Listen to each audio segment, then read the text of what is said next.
Okay, here is video number 2, and let me move to the next slide, and let me talk technically about passwords. So on the left here is a typical thing. You want to sign up for LL Bean. You put in your what's going to be your login name, and then you give yourself a password and usually re-enter it.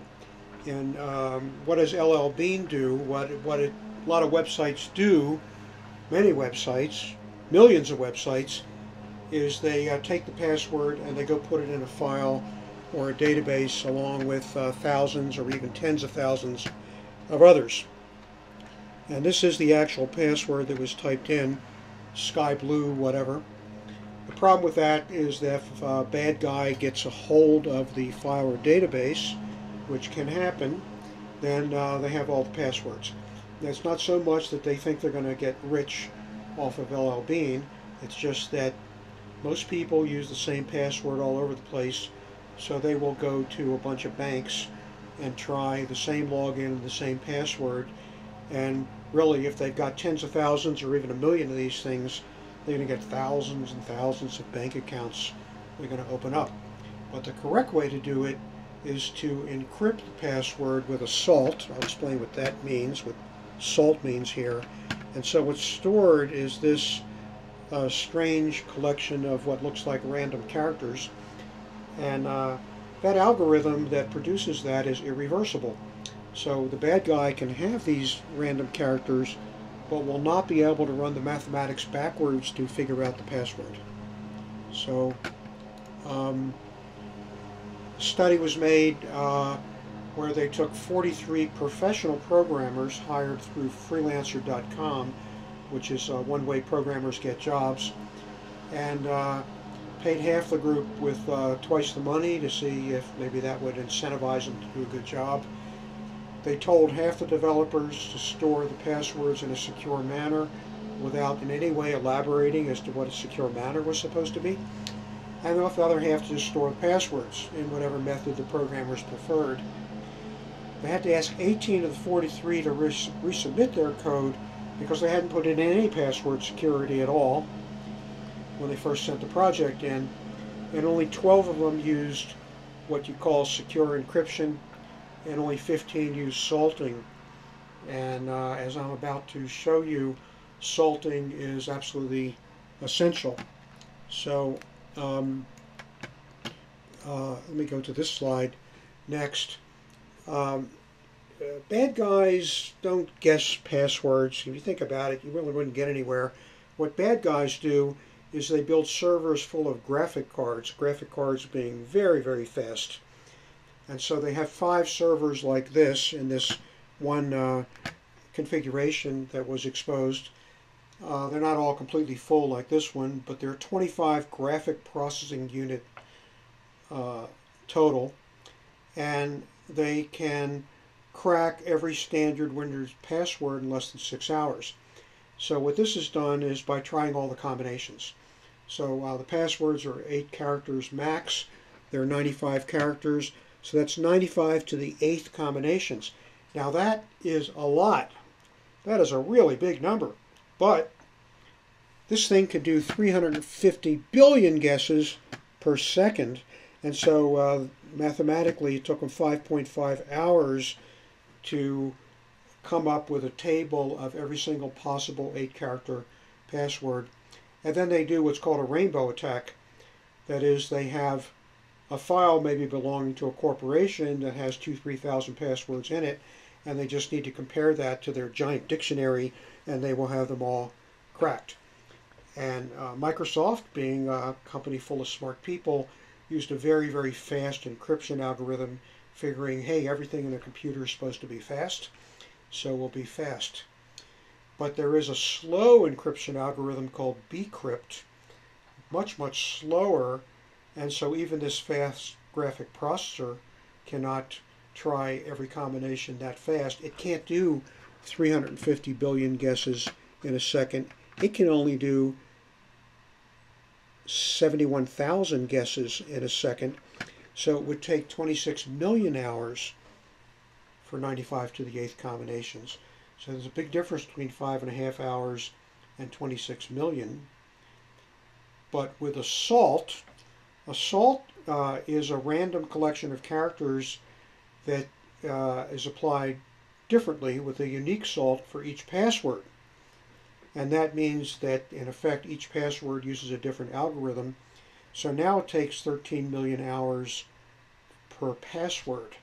So you see, just a few changes in the algorithm, which the programmer would not take the programmer any additional time at all, because you can get the whole thing in what programmers call a subroutine off the shelf and just use it.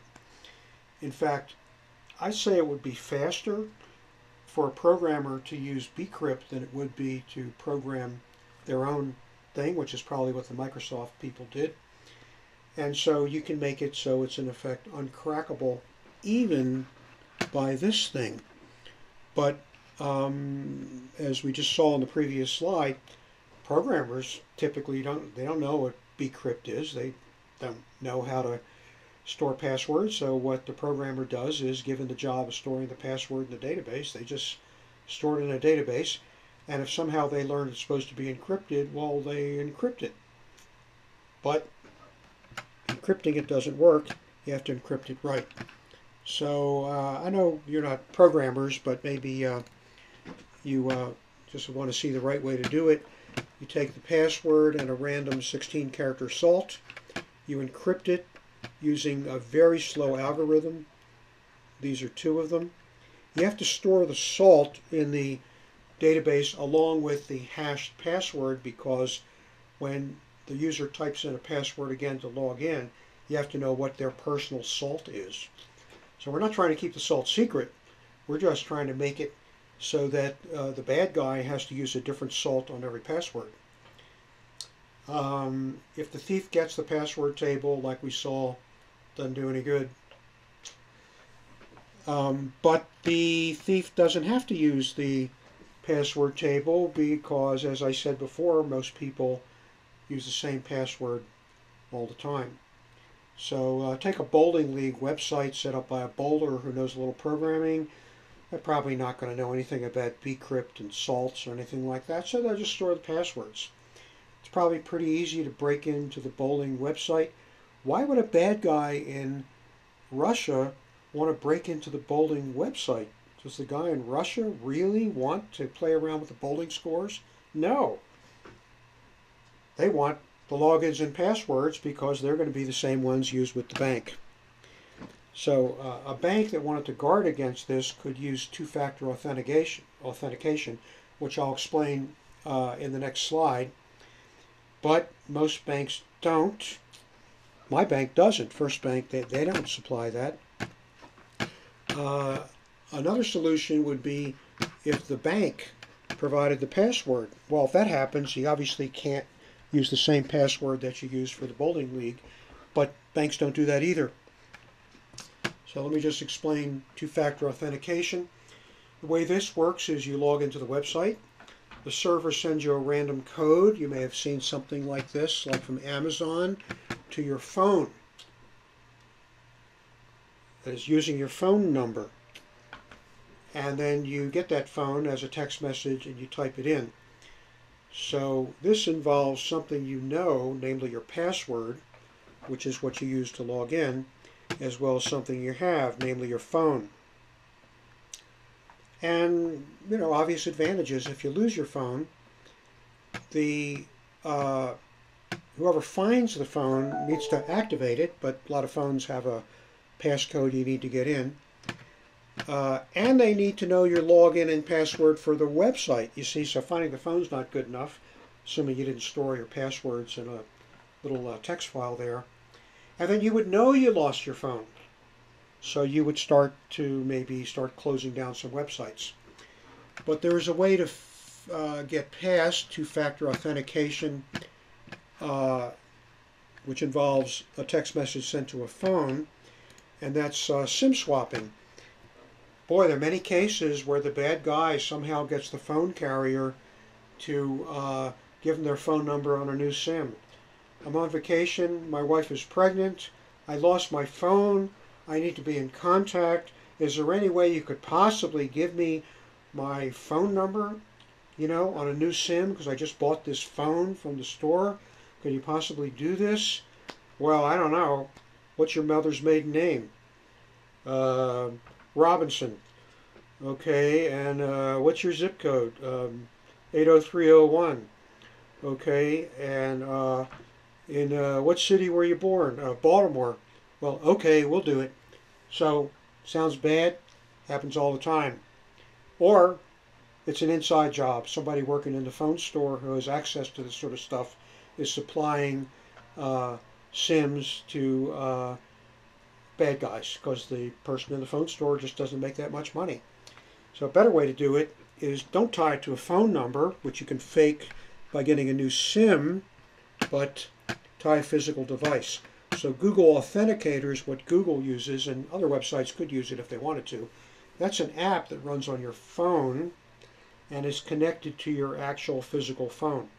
So it wouldn't do any good for someone to go buy a phone and talk the phone company into giving them the same phone number, because this is tied to the actual physical device. Or you can get this little thing that plugs into a USB drive called a YubiKey, which is another mechanical thing. So the phone number thing won't work. But like I said, it doesn't matter how much technology is out there. If the bank doesn't use it, it doesn't do any good. So this will be the end of small video number 2.